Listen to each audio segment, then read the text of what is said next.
Bom dia! Que bom ter você aqui com a gente, começando o dia, adorando ao Senhor, buscando a sua face, ouvindo a sua voz e o conhecendo cada vez mais por meio da palavra de Deus. Você está sendo pouco a pouco transformado e tendo a sua mente renovada para que você experimente a boa, perfeita e agradável vontade de Deus. Então, vamos começar com a nossa declaração diária, dizendo que nós estamos prontos para receber a palavra de Deus? Repita após mim. Eu vou ouvir a palavra de Deus. Eu sou o que a Bíblia diz que eu sou. Eu tenho o que a Bíblia diz que eu tenho. Eu posso fazer o que a Bíblia diz que eu posso fazer. Hoje eu serei tocado pela palavra de Deus. Eu audaciosamente confesso que a minha mente está alerta, o meu coração está receptivo e eu nunca mais serei a mesma. Eu estou pronto para receber a incorruptível, indestrutível, sempre viva semente da palavra de Deus.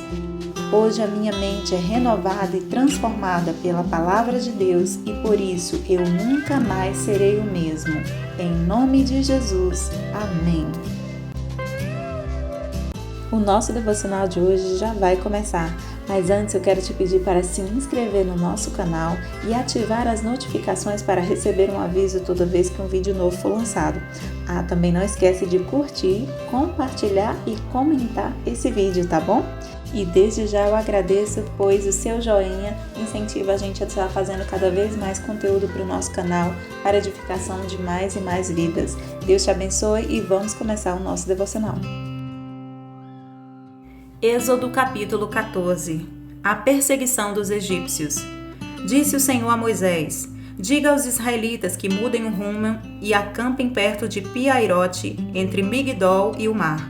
Acampem à beira-mar defronte de Baal-Zefon. O faraó pensará que os israelitas estão vagando confusos, cercados pelo deserto. Então endurecerei o coração do faraó e ele os perseguirá.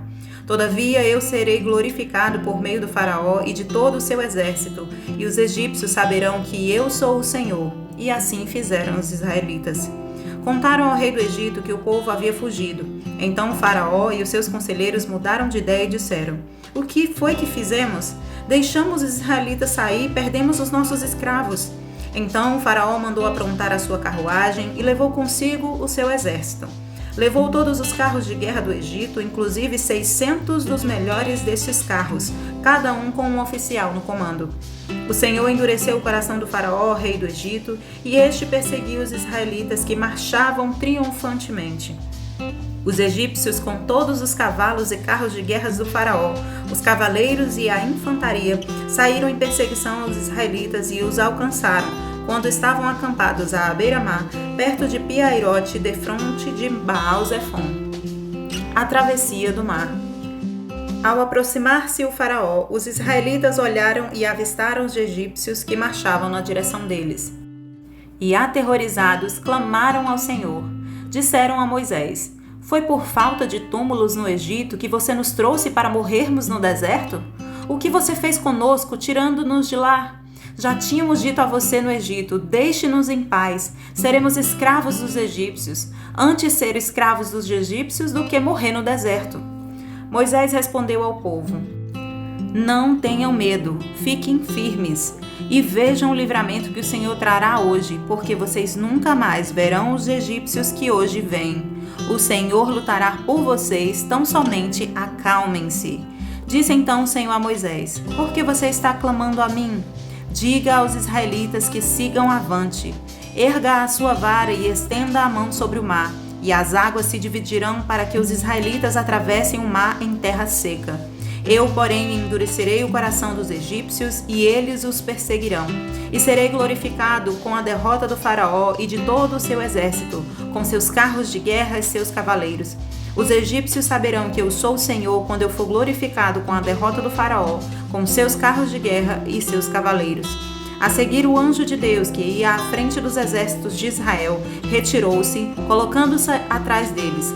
A coluna de nuvem também saiu da frente deles e se pôs atrás, entre os egípcios e os israelitas.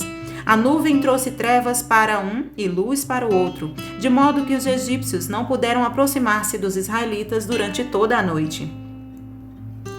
Então Moisés estendeu a mão sobre o mar, e o Senhor afastou o mar e o tornou em terra seca, com um forte vento oriental que soprou toda aquela noite. As águas se dividiram e os israelitas atravessaram pelo meio do mar em terra seca, tendo uma parede de água à direita e outra à esquerda. Os egípcios os perseguiram e todos os cavalos, carros de guerra e cavaleiros do faraó foram atrás deles até o meio do mar. No fim da madrugada, do alto da coluna de fogo e de nuvem, o Senhor viu o exército dos egípcios e o pôs em confusão. Fez que as rodas dos seus carros começassem a soltar-se, de forma que tinham dificuldade em conduzi-los. E os egípcios gritaram: "Vamos fugir dos israelitas, o Senhor está lutando por eles contra o Egito." Mas o Senhor disse a Moisés: "Estenda a mão sobre o mar, para que as águas voltem sobre os egípcios, sobre os seus carros de guerra e sobre os seus cavaleiros." Moisés estendeu a mão sobre o mar, e ao raiar do dia o mar voltou ao seu lugar. Quando os egípcios estavam fugindo, foram de encontro às águas, e o Senhor os lançou ao mar. As águas voltaram e encobriram os seus carros de guerra e os seus cavaleiros, todo o exército do faraó que havia perseguido os israelitas mar adentro. Ninguém sobreviveu. Mas os israelitas atravessaram o mar pisando em terra seca, tendo uma parede de água à direita e outra à esquerda. Naquele dia, o Senhor salvou Israel das mãos dos egípcios, e os israelitas viram os egípcios mortos na praia. Israel viu o grande poder do Senhor contra os egípcios, temeu o Senhor e pôs nele a sua confiança, como também em Moisés, seu servo.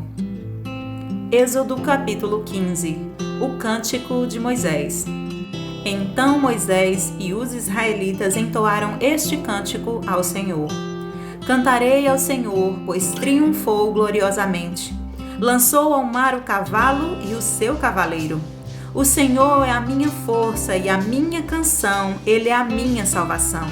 Ele é o meu Deus e eu o louvarei, é o Deus de meu pai e eu o exaltarei. O Senhor é guerreiro e o seu nome é Senhor. Ele lançou ao mar os carros de guerra e o exército do faraó. Os seus melhores oficiais afogaram-se no mar vermelho.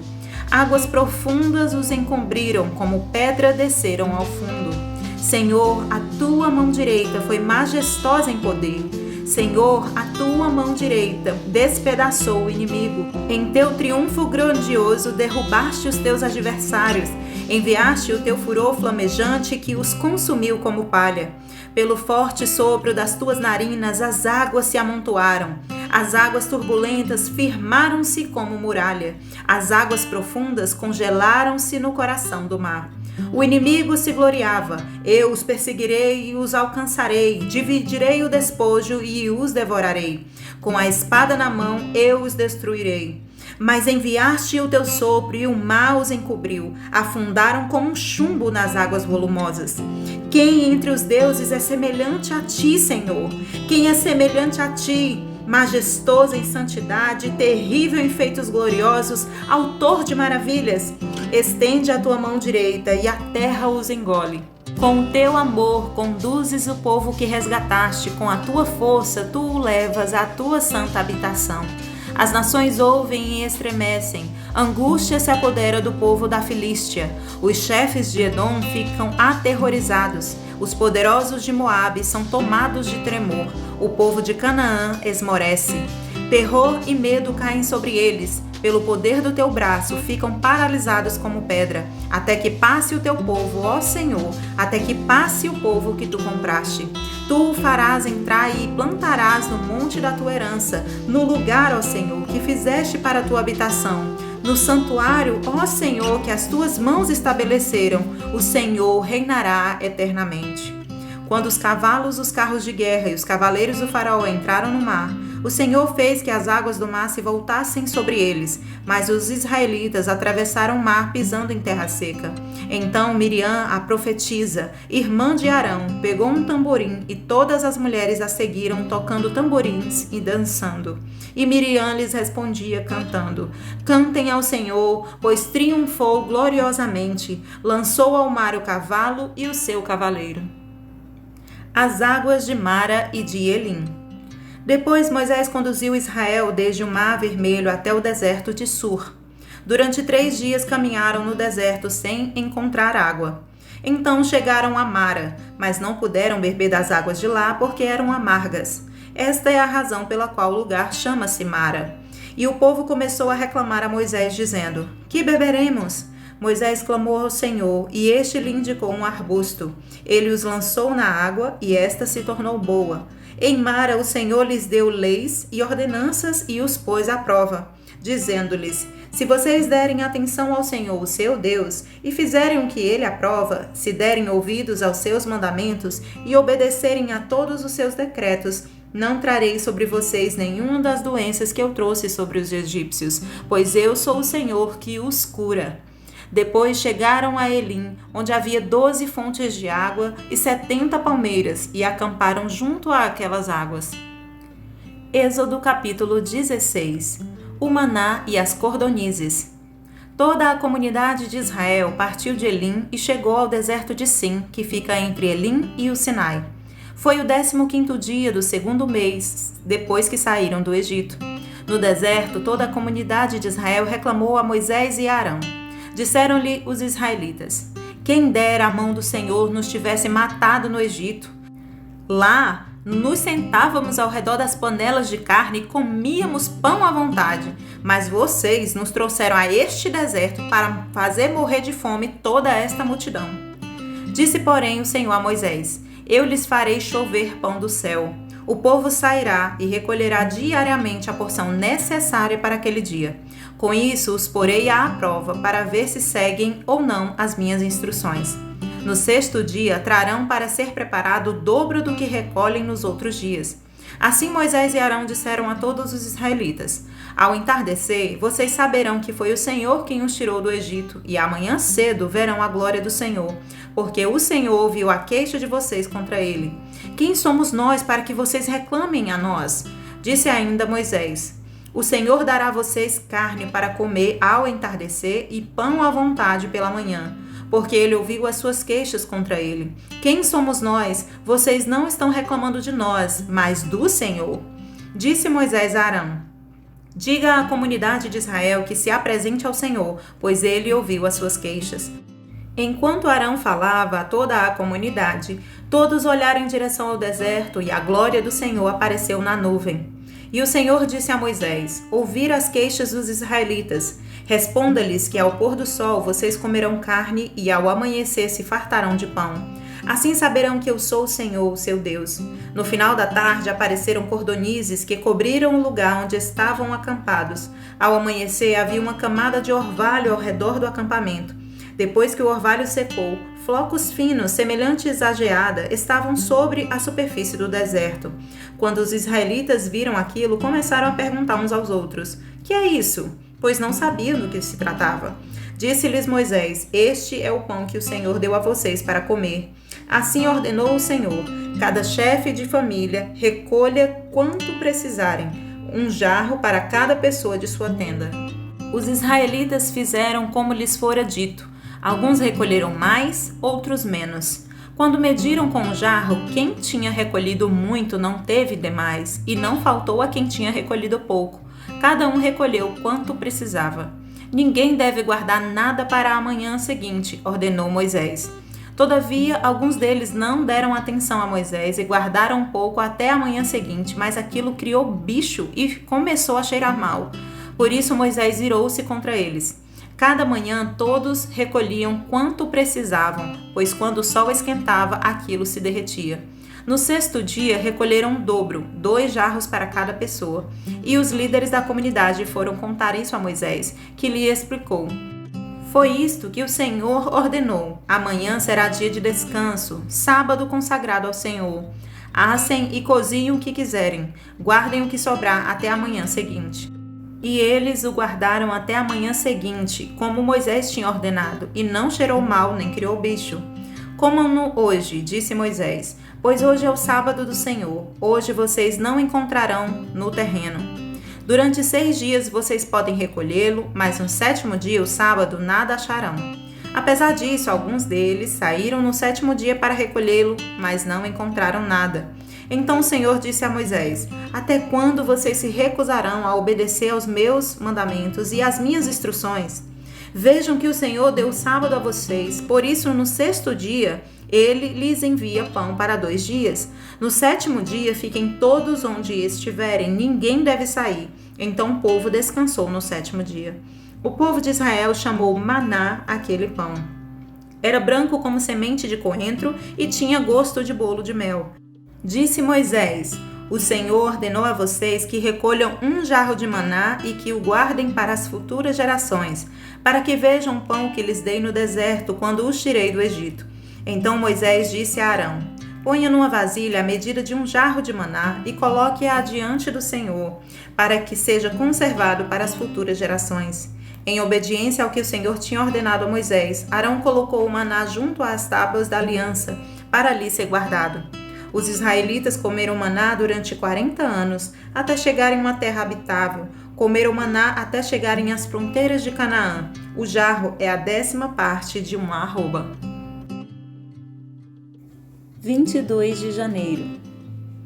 Por muito tempo, ao escutar a história de como o Senhor havia libertado o povo de Israel do Egito, e que no fim matou o faraó e todo o seu exército, eu me perguntava por que Deus, sendo Deus, desde o primeiro dia não concretizou a sua vontade, simplesmente aniquilando o faraó e todos os egípcios e retirou o povo de Israel de lá, levando-os para a terra prometida.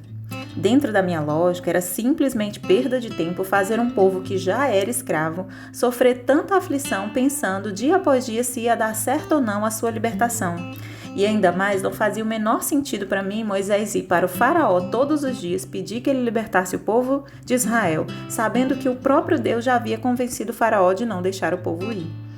Da minha perspectiva limitada e de quem apenas leu, mas não viveu aquele momento, eu posso supor inúmeras razões pelas quais Deus decidiu libertar o seu povo daquela forma e não de outras maneiras mais práticas. Porém, ao longo da minha caminhada de fé com Deus e passando a conhecê-lo melhor, eu comecei a pensar em como tudo aquilo aconteceu do ponto de vista do próprio povo. Era perceptível que o povo de Israel não conhecia a Deus, não sabia quem ele era, do que ele era capaz e muito menos se podia confiar nele, já que eles cresceram e foram ensinados sobre o poder do faraó e dos deuses do Egito, mas nunca tinham ouvido falar de nenhuma ação significativa que Deus fizera. A visão de mundo deles era limitada à realidade que eles viviam, assim como a minha visão do que aconteceu está limitada à minha perspectiva do mundo em que eu vivo, bem mais prático e em busca de soluções rápidas e eficazes. Muitas vezes, quando lemos a Bíblia, é comum questionarmos a Deus o seu modo de agir, de trabalhar e de pensar, pois o observamos pelas nossas lentes de uma visão limitada e da perspectiva de finitude e temporalidade que nos dá a urgência em querer resolver as coisas rapidamente da maneira que nossa lógica encontra uma solução. No entanto, se observarmos bem como Deus agiu naquele tempo, podemos extrair alguns aspectos que iam além do óbvio que era tirar o povo de Israel do Egito. Por exemplo, quando Deus disse que ia libertar o seu povo, ele se referia a não só tirar fisicamente o povo do território do Egito, mas tirar completamente o Egito e tudo o que ele representava, a sua cultura, tradições, deuses, modo de vida, de adoração e especialmente as marcas de escravidão deixada na pele e dentro dos israelitas. À medida que o Senhor enviava as pragas ao Egito, perceba que os magos do faraó conseguiam repetir os primeiros sinais que Arão e Moisés mostravam. Isso dizia que diante de todos Deus operava os mesmos milagres que o faraó dispunha. Depois vemos que o Senhor operou maravilhas mais complexas, que os magos não conseguiam fazer. Nesse momento, o Senhor mostrou que podia fazer muito mais do que o faraó. Porém, isso não impressionou os egípcios nem os israelitas, pois eles sabiam que os deuses que os egípcios veneravam também tinham poderes que o próprio faraó não podia realizar. Para além dos sinais e maravilhas, o Senhor mostrou, através das 9 pragas, o seu poderio sobre o vento, a água, a terra, a vegetação, os animais, sobre o tempo, a luz, as trevas, a escuridão. pois todos os deuses que os egípcios adoravam estavam ligados a um fenômeno da natureza, e a cada praga que se realizava, um nome e um deus deles era humilhado e derrotado. Ao dizer que o Senhor ia fazer, Deus mostrava que ele era o único e poderoso Deus de toda a criação. Por isso, não só humilhou o faraó, que se considerava um Deus vivo, mas todos os falsos deuses que os egípcios adoravam.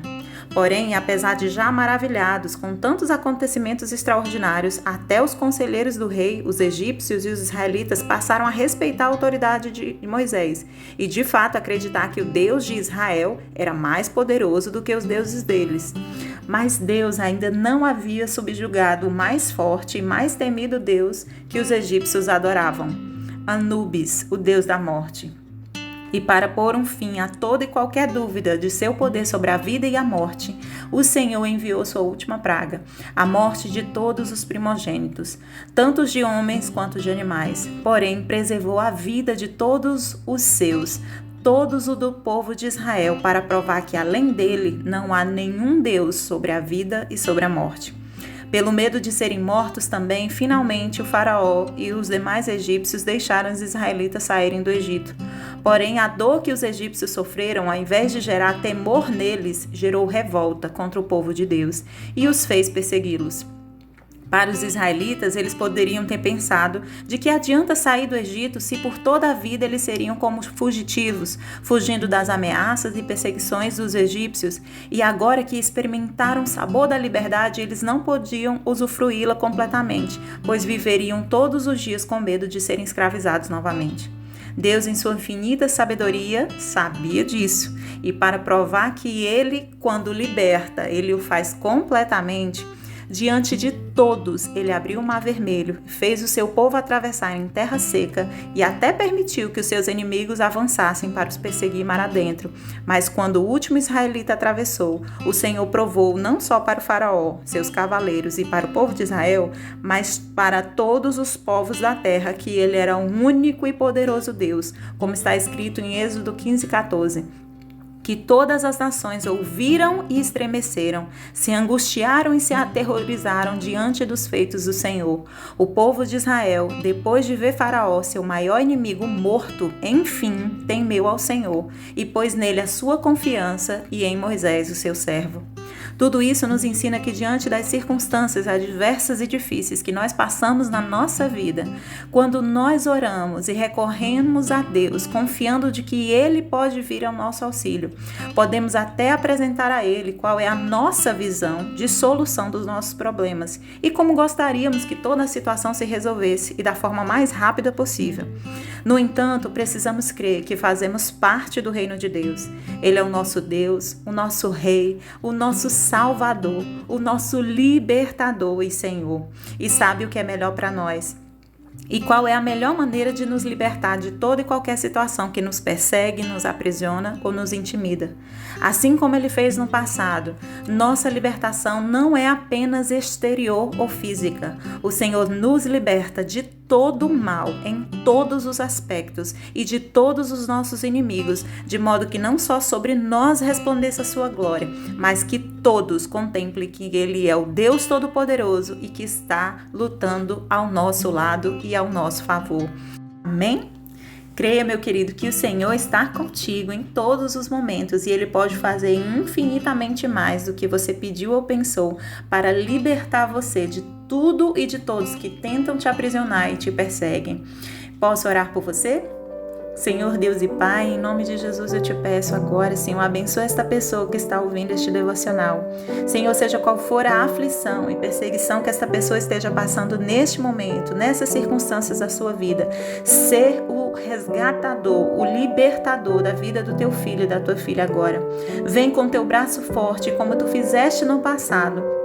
Mostra a todos que tu és o Deus, quem cuida de cada um dos seus filhos, que está ao redor deles, enviando anjos ao seu favor. Em nome de Jesus, Senhor, eu te peço, abençoa esta pessoa e a liberta em todos os sentidos, na sua mente, no seu coração, na sua alma, no seu físico, Senhor, e que ele seja completamente curado e sarado e liberto pelo poder que há no nome de Jesus. Em nome de Jesus eu te peço e te agradeço. Amém e amém.